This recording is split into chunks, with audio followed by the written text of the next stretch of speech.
So in terms of, we spoke about work, now we're going to talk about energy. So in terms of energy, we're going to be talking about what we call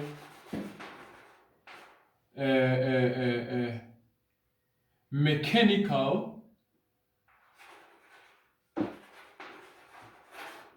We're going to be talking about mechanical energy. We're going to be talking about mechanical energy, where mechanical energy is the sum of kinetic energy and potential energy. Mechanical energy is the sum of kinetic energy and potential energy. So looking at this information, we can start by saying that what is potential energy and then what is kinetic energy. Kinetic energy, we understand it from the work principle or from the momentum principle, where we say, maybe when they used to ask you a question to say, is this collision elastic or inelastic? We use kinetic energy to see if it is elastic or inelastic. But here, kinetic energy is half mv squared, right? And then potential energy is, you can represent it either by U or PE or UP or EP. Anyhow, it depends on the type of book that you're using. So this one is mgh. mgh, we talk about the mass, the gravitational acceleration, and the height in which the object is on. For the likes, or maybe for this information, you need to understand, everyone or everything that has a height on it that is above the ground, it has a potential energy, because it has a potential to come back down, right? But immediately when you're on the horizontal surface or when you're on the ground, you don't have potential energy. It's because your height is zero. So as long as your height is zero, therefore you don't have potential energy. But immediately you maybe above the ground, on the table, on the chair, above, maybe you are in the plane or anything, as long as you have a height above the ground, then you start to have what we call potential energy. And then the kinetic energy, we talk about the movement of the object. So as long as you are on the ground and you are moving, you have kinetic energy. But what you don't have is the potential energy, because the height is zero. You are on the zero reference height. Now, so we are saying that mechanical energy is equal to EK plus EP, potential energy. So when they say mechanical energy is the sum of potential energy and kinetic energy. Kinetic energy, you write half mv squared, potential energy, you write mgh. Now we have what we call, under mechanical energy, we have conservative and non-conservative forces. We have conservative forces and non-conservative forces. So conservative forces, let's understand what we mean by conservative forces. A conservative force, we talk about when the object or the forces are conserved. There is no external influence. There is no external influence. On this one, there is no external influence. But non-conservative forces, there is an external influence. An external influence, maybe you might be moving, and then there is something that is disturbing you from moving from one point to another. That's an external movement. But remember that conservative force, we're talking about gravity. Force of gravity is one of the conservative force, or F parallel.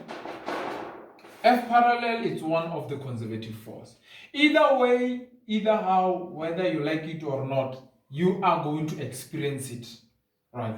But non-conservative force, possibility that you might not experience it is there. Because what are non-conservative force? Non-conservative force is applied force. Applied forces are non-conservative forces. Tension are non-conservative forces. Friction are non-conservative forces. Applied force, tension, and friction are non-conservative forces because they have an influence on the object. Applied force, the object depends on how far can I go, depending on the applied force. You apply a greater force, the object will be faster. The tension, the connection between two objects, the faster you go, the other one it goes, then they depend. Friction, object depend on how far should I go, depending on the friction. More friction of the surface, the more the energy is going to be lost, which means the object depends on it. So we have conservative and non-conservative force. When they ask a question, what do they mean when they talk about the conservative force? You can say there are no external influences on the object, or you can say the path taken or the object does not depend on the path taken.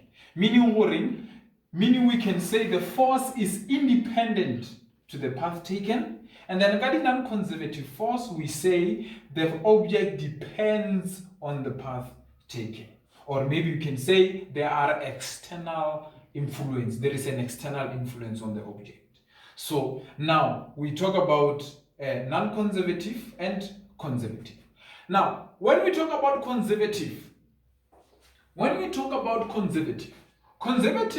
in terms of how we are going to look at it, we focus on this part. When they say the forces are conserved, we mean that the change in mechanical energy initial must be equal to the change in mechanical energy final. The change in mechanical energy initial must be equal to the change in mechanical energy. So final. This is when we talk about conserved.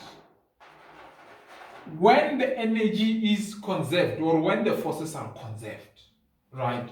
And then now, if we talk about non-conservative is when we say that the change in kinetic energy plus change in potential energy. Non-conservative, we talk about change in kinetic energy and change in potential energy. This is when we talk about non-conservative.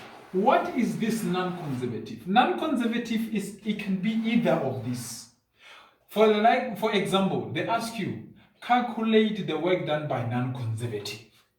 When they say calculate the work done by non-conservative, remember that what is the non-conservative on the object when you are given? It's frictional force or applied.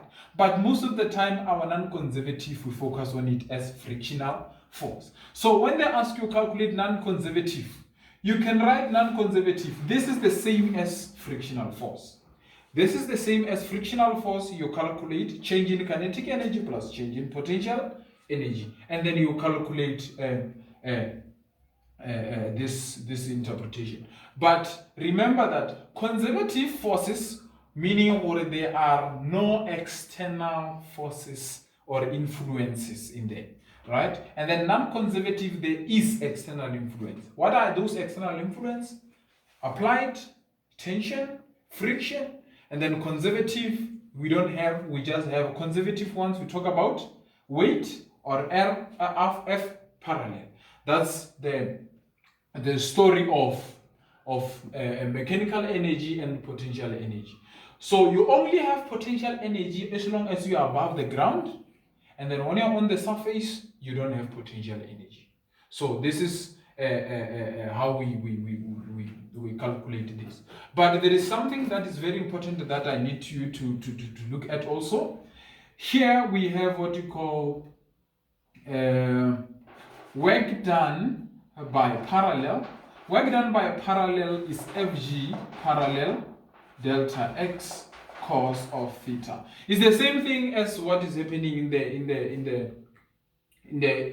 the work side, right? So this one is the force work done by parallel. You remember that force parallel is what?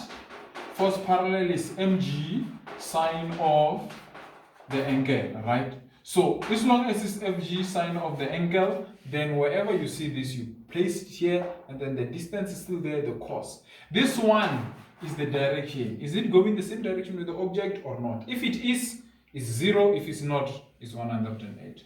So this is the presentation here. Potential or energy. In terms of mechanical energy, we talk about conservative, we talk about non-conservative, and then we can take it from here and continue.